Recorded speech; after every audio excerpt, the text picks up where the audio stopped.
अस्सलामुअलैकुम। एक नई वीडियो के साथ फिर मैं आपके रूबरू हूँ और आज हमें पढ़ना है पन्ना लाल पटेल का लिखा हुआ गुजराती अफसाना वातुर के किनारे। तो चलिए सीधे सीधे वीडियो पर आते हैं।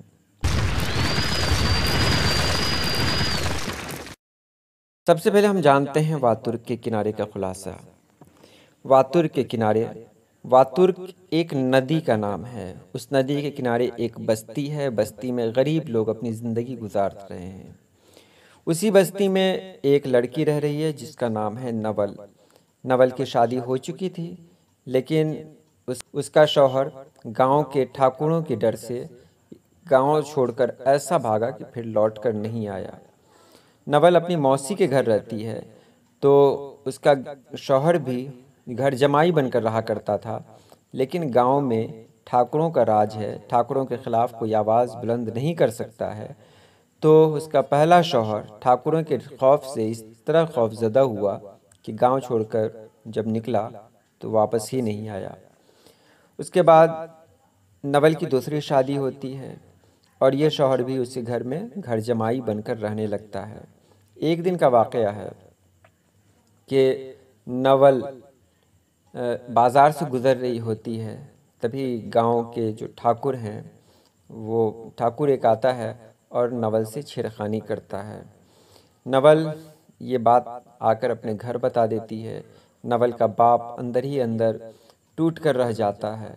ये बात जब नवल के शौहर को पता चलती है तो वो गुस्से से कांप उठता है और वो उसका बदला लेने के लिए घर से बाहर निकलता है और बाहर निकलने के बाद ठाकुर को कत्ल ही कर देता है। एक गरीब आदमी का ठाकुर को कत्ल कर देना ये बड़ी बात होती है। तो इसका नतीजा भुगतने के लिए उसे तैयार रहना होगा। वो जब घर आता है, उसका गुस्सा जब कम होता है, तब उसे एहसास होता है कि उसने बहुत बड़ी गलती कर दी। नवल कहती है कि आप यहाँ से चले जाएं, नहीं तो यहाँ के ठाकुर और पुलिस आपको रहने नहीं देगी, ज़िंदा नहीं रहने देगी। वो शौहर वहाँ से उसका शौहर वहाँ से चला जाता है, जंगल की तरफ चला जाता है और जंगल में जाने के बाद उसकी एक टांग भी टूट जाती है, जिसकी वजह से वो लंगड़ाकर चलने लगता है। लेकिन वो अक्सर भेस बदलकर अपनी बीवी से मिलने के लिए आता रहता है। एक दिन की बात है कि नवल जब घर से बाहर निकलती है तो अपने घर के आसपास कुछ अजनबी लोगों को देखती है। तो नवल को लगता है कि ये शायद ठाकुर के जासूस हैं। हो सकता है कि उसके शौहर के आने की खबर किसी ने दे दी हो। नवल ये बात देख ये मंज़र देखकर कांप उठती है और उस रात जब उसका शौहर उसके घर आता है तो नवल उससे कह देती है कि आप आज के बाद हमसे न मिला करें क्योंकि ख़तरा बहुत है। और उसके बाद जब उसका शौहर उससे दूर होता है तो फिर दोबारा उसके पास नहीं आता है। अब देखिए बहुत सारे सवाल हैं। सबसे पहला सवाल है, अफसाने की सिन्फ से अपनी वाकफियत का इजहार कीजिए। तो सबसे पहले जान लेते हैं अफसाना को। अफसाना नस्र की एक मुख्तसर बयानिया तख्लीक़ी सिन्फ है, यानी नस्र की एक छोटी सी सिन्फ है। इसके अंदर वाक़यात की तफसील में वहदत तासुर को मरकज़ी हैसियत हासिल है। इसके अंदर किरदारों की गुफ्तगू, मंजर व माहौल की पेशकश नपी तुली और मतवाज़िन होती है। अफसाना में दास्तान और नावल के बरक्स ज़िंदगी के सिर्फ एक पहलू पेश किया जाता है। आज के तेज़ रफ्तार ज़िंदगी में अफसाना को एक ख़ास मकाम हासिल है क्योंकि ये मुख्तसर होता है। दूसरा सवाल है, ज़ेर नसाब अफसाना मौज़ूआती एतबार से किस नौइयत का है। तो ज़ेर नसाब अफसाना वातुर के किनारे मौज़ूआती एतबार से समाजी व माशरती नौइयत का है। इसके अंदर ये बताने की कोशिश की गई है कि गरीबों का इस्तेहसाल लोग कैसे करते हैं।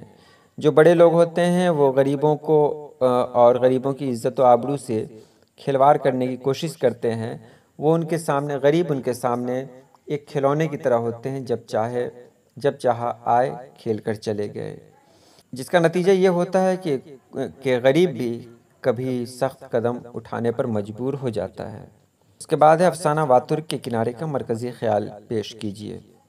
तो मरकज़ी ख्याल यही है जो मैंने अभी कहा कि वातुर के किनारे अफसाने में बताया गया है कि जो पैसे वाले लोग होते हैं वो गरीबों को कुछ नहीं समझते हैं। गरीबों की इज़्ज़त व आबरू उनके नज़दीक कोई माने नहीं रखती। जिसका नतीजा ये होता है कि वो गरीबों को बहुत सताते हैं, उनको उनके साथ बहुत ही ज़्यादती करते हैं। लेकिन ऐसा वक्त भी आता है जब पानी सर से ऊपर उठता है, गरीब का सब्र जब जवाब दे जाता है तो वो उसका बदला लेने की सोच लेते हैं, जिसका अंजाम बड़ों को भुगतना ही पड़ता है। उसके बाद है अफसाना अपनी समाजी हिस्सियात के साथ किस हद तक वाबस्ता है।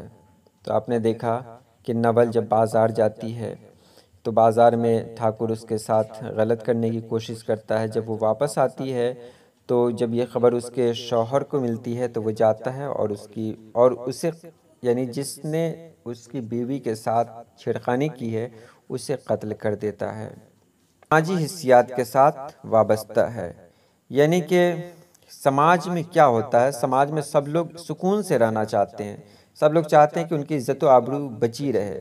अगर कोई समाज में अपनी हद से आगे बढ़ने की कोशिश करता है तो उसका नतीजा ये निकलता है कि जुर्म करने पर मजबूर हो जाते हैं, जिसका नतीजा इस कहानी में आपने देख लिया।